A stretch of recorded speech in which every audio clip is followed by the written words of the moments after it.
through our association of private practitioners, of which I'm the current chairman for Zimbabwe.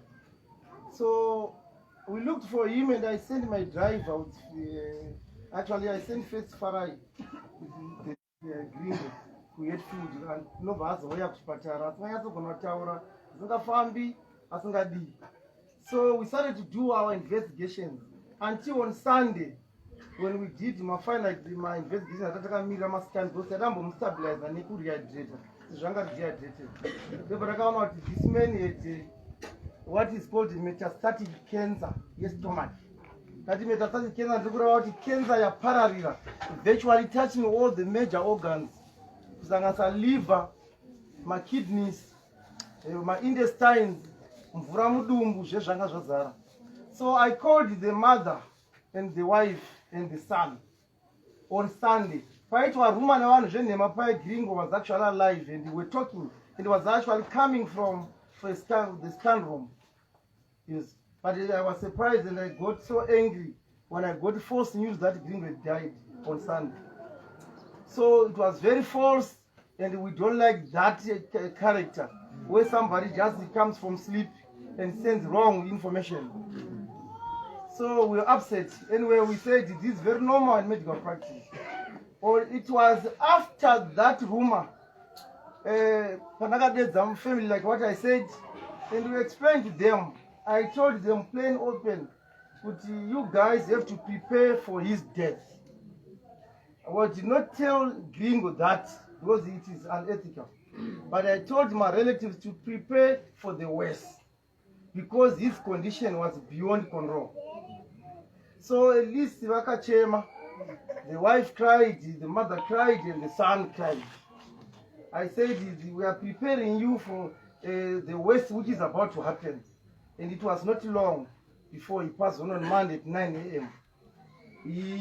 But he died a peaceful death, surrounded by his family members. It was very peaceful. So that was the situation. So my word to everyone is, especially the arts industry in a weakness. You know that journalists and you artists, be they musicians or so forth who are here, should take away note of my word. You are a profession that has no unit at all.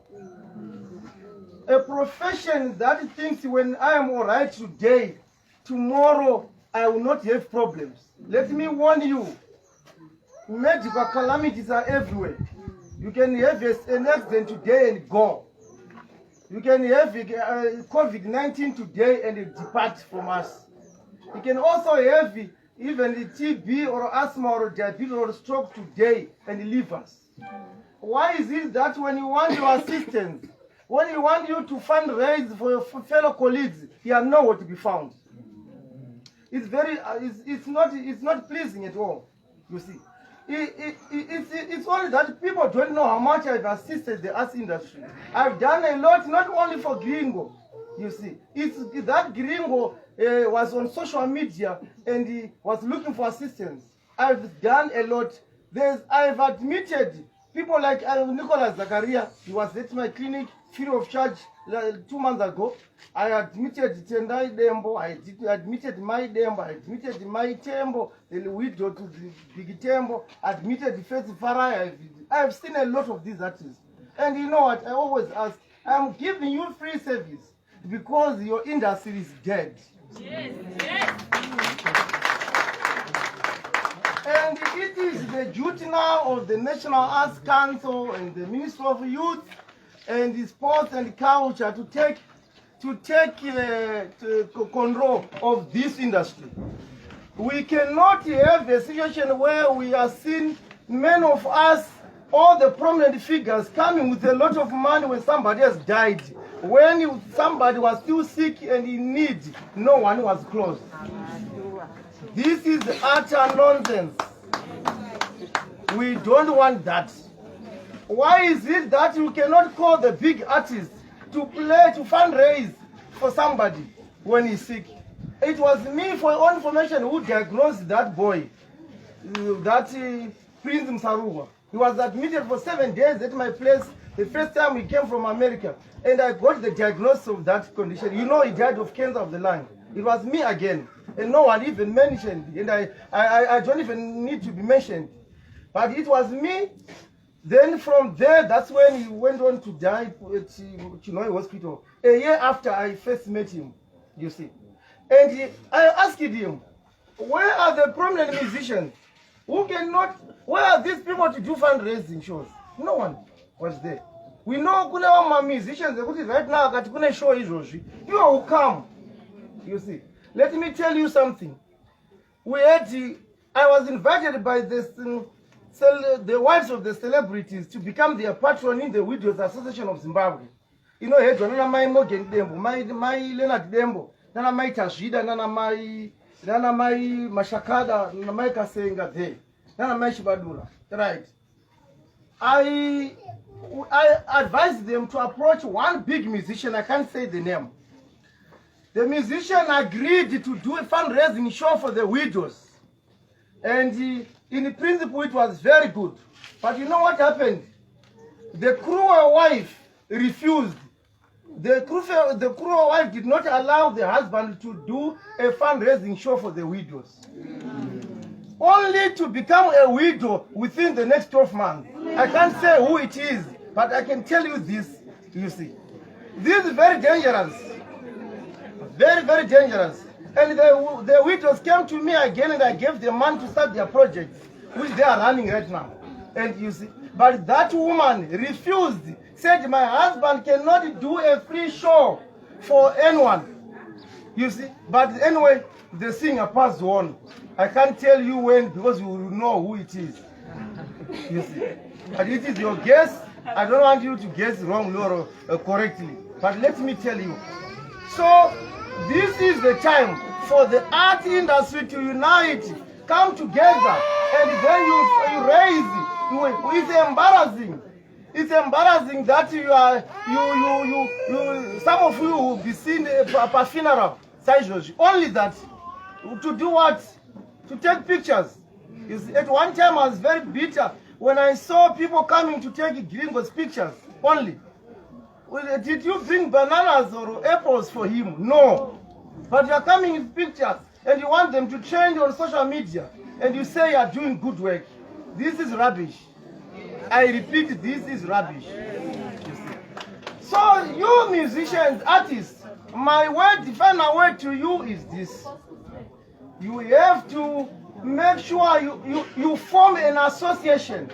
An association inaita kuti mu identify kuti vamwe vedu vakamira sei, and keep a register of whoever joined the association. It's good for your health and other things.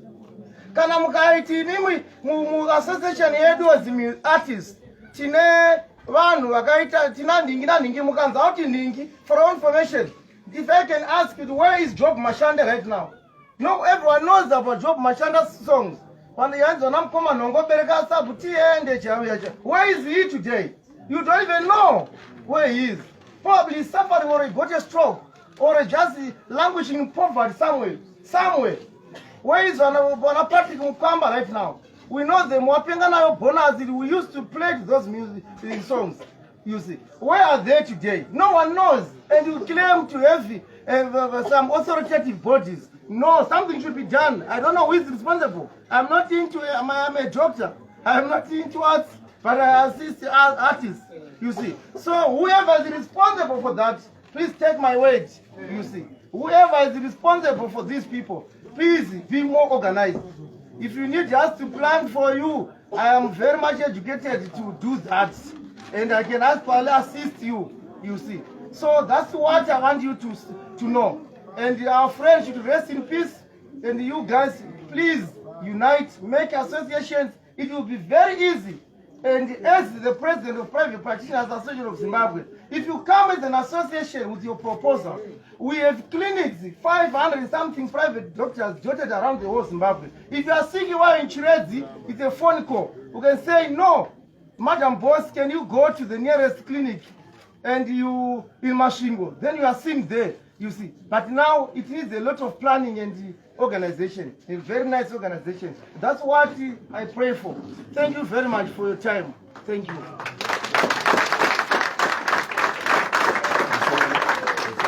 Your phone number, Doctor. Amen. Chiremba zvedu shungu dzavanadzo tanzwawo nemumamidhia havana kutanga kupopota nhasa. Ndakatowanzwa ndakagara pamuti payapayapo vachitoti kuvanhu vari kuti mukomana afa seiko ndinaye panapa, vari kuti kudii kuwana inzwaika vanhu vatema bvisa imwe wegodo neshanje. Mwari anesangara paanoda. Zvino kana vanhu vasina chimwe chete, vanhu ivavo vanofanira urombo neurombe. Saka manzwa chiremba apopota apa, nekuti chinonzi chiremba rudo chionaika wakasarudza kuti isusu tichida kurapa. Ameni, ameni, yekupedzisa glory. Ameni, ameni, yekupedzisa glory. Ameni, ameni, yekupedzisa glory. Ameni, ameni, yekupedzisa glory. Ameni, ameni, yekupedzisa glory. Ameni, ameni, yekupedzisa glory. Ameni, ameni, yekupedzisa glory. Ameni, ameni, yekupedzisa glory. Ameni, ameni, yekupedzisa glory. Ameni, ameni, yekupedzisa glory. Ameni, ameni, yekupedzisa glory. Ameni, ameni, yekupedzisa.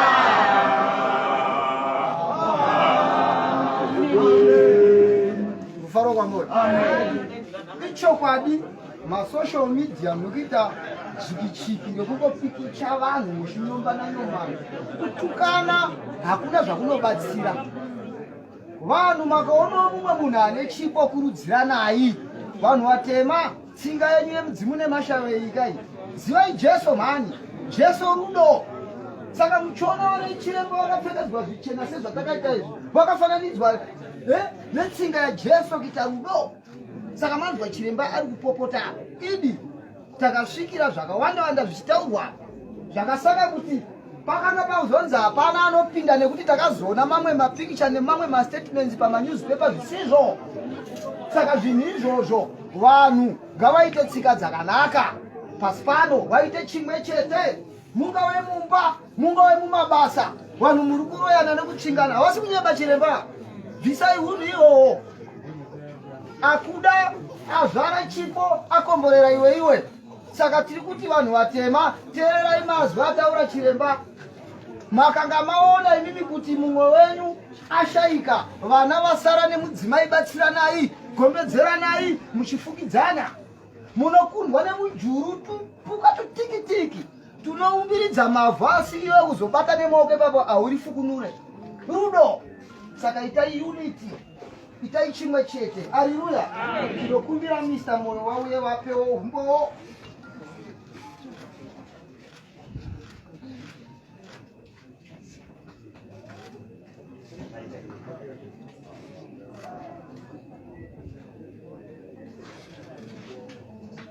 Toda kupa kuremekedza kuru vatungamiri vezvemeya, kuremekedzawo general wekunyaradzo vakamupira, vakuremekedza vemhuri. Ndotenda takupenda kuti pamwe pano kwamuri ndikukumbirawo vari kutaura tiite chimwe chete. Kana muine zvekutaura mukabuda panze ndofunga tinokwanisa kutinzwana nezvakanaka. Topawo vari kutaura mukana tinzwanane. Haleluya.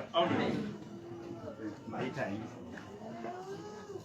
Wafunga kuti Dr. Marisa vasati vaenda kana vabuda mukumbira kuti dai vakadzokawo, because vataura nyaya yakakosha. Saka zvakakoshawo kuti kana takutaura takamirira hurumende yeZimbabwe yeMinistry of Youth, Sport, Arts and Recreation neNational Arts Council vazvinzwewo, nekuti hongu vataura zvinhu zvakawanda, zvimwe zviri correct, zvimwe hazvisi correct, asi tinenge tisingade kuti kuenda kwegamba redu iri raGringo ive nzvimbo yokuti titange kusanganisa politics yezvinhu, nekuti tese tinomuziva murume arara panapa kuti anga ari munhu akaita sei, munhu angada kuti chipo chake chivhure mukanwa yakawanda, nokuti chipo chemunhu chinokuvhurira nzira. Toda kutenda vemhuri nekutitendera kuti tishande naLazarus makore ese aya, tichitendazve Mwari nekuti nenguva yakafanira vakaona kuti nguva yaGringo yakwana. Hongu anga ane makore 47. Vasherin vataura vakati ndaifunga kuti pamwe Gringo achauya kunhamo yangu kana ndaenda voita masketch, asi hazvina kuitika nekuti Mwari anoita nenguva yake, anoita nenzira yake. Isusu veNational Arts Council, maartists, vanhu vefilm, vanhu vetheatre nehurumende, ministry yedu, toda kupa kutenda zve venyaradzo. Nguva yakadai nguva yakaoma, unenge wakutsvaga hama neshamari dzinouya kubetsera. Mazuva mairi akafura venyaradzo vakasangana naDeputy Minister wedu vamachakairi vachionesana. Nyaradzo ikati kuna minister, don't worry, Gringo akaita impact muZimbabwe.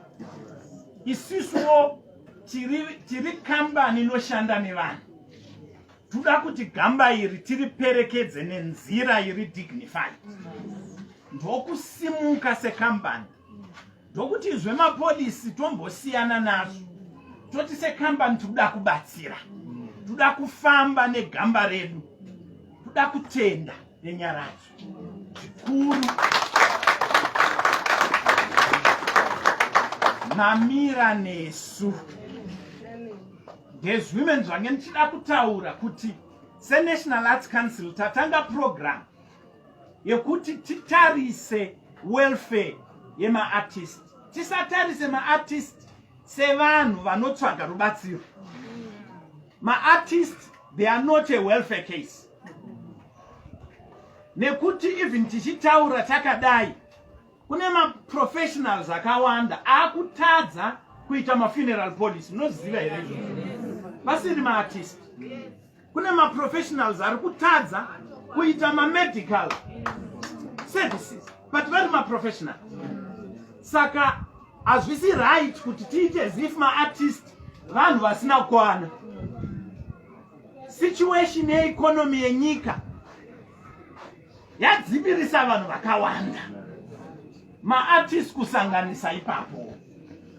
Saka tiri kuedza patinokwanisa kuti group redu remaartist ribatane tiite mascheme ari tailor made for maartist. Tinoziva kuti vamaprofessionals end of the month vanowana mapayslip, but income yemaartist haizi so regular. Because haizi so regular, ukaenda kunyaradzo every month vanoti kana usina kubhadhara polisi yako yalapsa. Kuvanhu ava vanoita mabasa vasina income iri regular vozoita sei? Saka tapinda muchirongwa chekutaura nemainsurance company kuti a tailor-made program yemaartist inorecognize kuti income yavo haisi regular. Ndoda kuti tafamba nangu yakawanda. Tiri kutaura kuti mavhiki mashoma ari kuuya ndichaona taakupa announcement yeproper insurance package yearts industry. Ndoda kupa kutenda zve maprivate doctors association vange vakamirirwa naDr. Marisa, because vakasimuka vakati Gringo ngauye timbetsere. Vakukuudzai hama dzangu kuti seministry neNational Arts Council muri yekwabora yakatifonera vakati Lazarus haasi kunzwa musha. Tikaenda kumba tikataura navo tikabvunza kuti muda kubatsirwa nei, vakatiudza vakati kune vanhu vatofona tokumbira seministry musapote vanhu ivavo. Tikatendera kuti zvinhu zvifambe zvakadai. Isusu seministry takatarisira kuti tikapedza basa iri tobatana nemhuri tichiona kuti tichienda mberi tinovabetsera sei. Mwari ngasimbise mhuri akunyaradzei.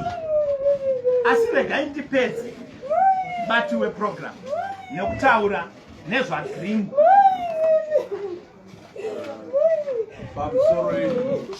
pamusoro chimbonyaradzai hama yavo tine order. Zvirupadzwa ngavagare pasi vakanyarara, tine order. Imama ngavauye kuno kumberi, uyai navo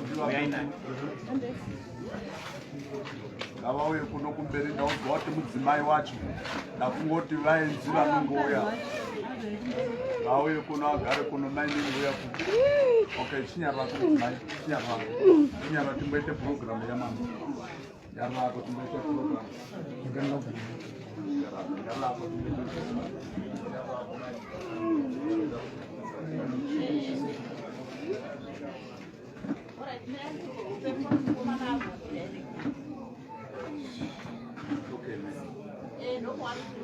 itai runyararo ana mai nana baba. Baba vatiri kutaura avati varemekedziwo zvavari kutaura tinzwisise. Mwari ngaanyaradze mhuri nekuti nguva yakadai nguva yakaoma, asi mweya mutsvene ndiwo oga unokwanisa kupinda kusingasvike vanhu, ndiwo oga unogona kunyaradza vanhu. Ngati mashoko angu ekupedzisira ndeyokuti panapa pane gamba rarara panapa. Tanzwa nhoroondo yaGringo. Gringo akatanga kuacta muna 1984 achiita grade 4. That's when the talent was identified. Vadzidzisi vakati iwe mufana unenge uchigona zvokuacta izvi. Papo pane vanhu vakuru vari kutaura ngatiiteoka tichiteerera kuno kanditi tinonga tamboya kuko tichifundzana kutaura ngatiteerere zvakanyanya kutaurwa kuno. Handiti ngatirembekedzana vada kutaura ngavesa rufaro kana kuti pamusoro voya kutaura kuno. Mazvita Gringo ndokubva ipapo ndokubatana nemagroup ekutafara mabvuku. Tafara mabvuku inozikana senzvimbo yakabereka vanhu vakawanda vemudrama. Tinozvikudza izvo. We saw Professor vachitaura panapa Sharon, not the Professor Sharon, because vakadzidzisa vanhu vakawanda. After that akaenda kuReps Theatre. Akatanga kudzidziswa professional acting. Gringo ndokubatana naAaron Chunduramoyo. Tinomuziva tese Aaron Chunduramoyo. Ndiye akatanga kuisa Gringo patelevision. Enoki ndokuona Gringo ndokuti pane kaskill kanoda kuendeswa to the next level. Ndipo patakatanga kuona drama inonzi Gringo. Ndipo paakatanga kutora zita rinonzi Gringo. Gringo yange iri cartoon strip. Ndokutora character yemucartoon ndokuendesa patelevision. Nhasi ukati kutsvaga Lazaro vanhu vakawanda vamuzive. Asi ukati Gringo anga abrak. Toti kumhuri vinhu muchichema muzivewo kuti Zimbabwe makaipa brand. Amen. Brand kuma arts, brand ku film, brand ku theatre. Aimukomana inakira kupfeka vest so black so neka bhutsu rake kaki so taisingazivi kuti ndekekuchechi kana ndekekuacta, but it became a signature yaGringo. Gringo has left a mark in the industry. I'm not saying a gap in the industry, because tinovimba kuti Mwari acharamba achisimudza vamwe vanhu, pamba achasimudza mumwe munhu kumuri, asi left a mark. And that mark we celebrate here today, that Gringo, through his artistic work, we have something that we can talk about. We have something that he has left for us Zimbabweans. Millions of Zimbabweans were glued on the television screen every now and then because a guy called Gringo was coming. Lastly, he was on the big screens. Gringo, the troublemaker. Unfortunately, in real life, he was not a troublemaker. But he created so much humor. And we celebrate that even the film industry benefited from this great hero. There are many children, there are many people, even comedy started to grow. Many of you of a certain age, you know, remember Vamkado, handiti? Young is if you button stick, after that, ukawea paraffin, handiti? Gringo akatora, handiti? Kune muma achamuka. Achaita relevant also to the current society, nevana, vema these days, and ensure this work goes forward. Tudakupa kutenda kumuri nema artist. Toti ma artist mawea makawanda. Ngatisimudzei muredza wegamba redu tichimviga zvakanaka. May his soul rest in eternal peace. My day. Kuna baba, Hosanna nimeenda nayo. Kuna baba, Hosanna nimeenda nayo. Kuna baba, Hosanna nimeenda nayo. Kuna baba, Hosanna nimeenda nayo. Kuna baba, Hosanna nimeenda nayo.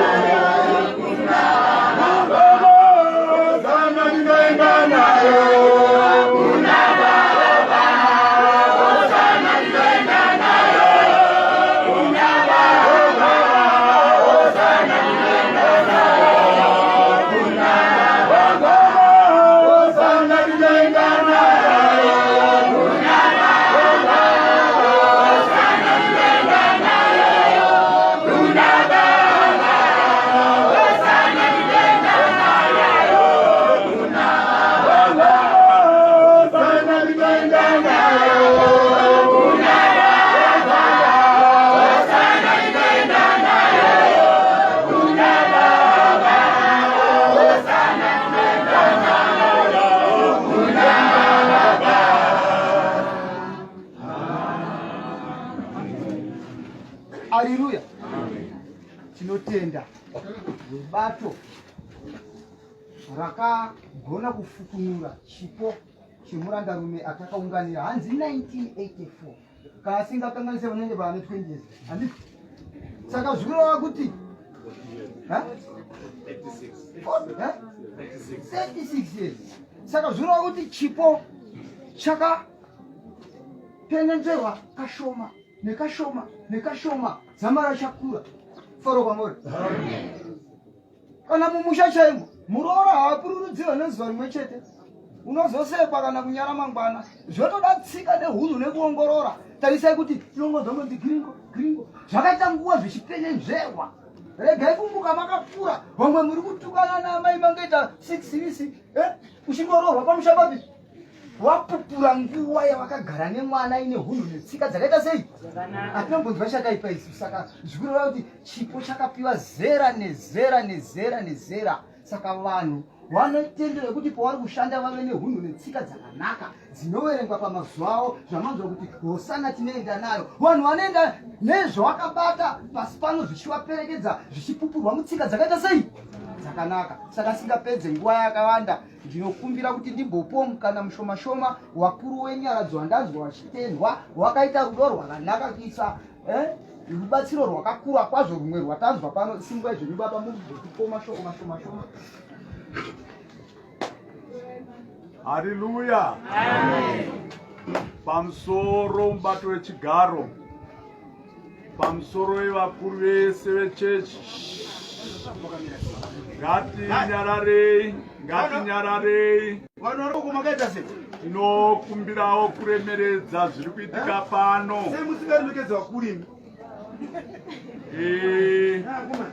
Pamusoro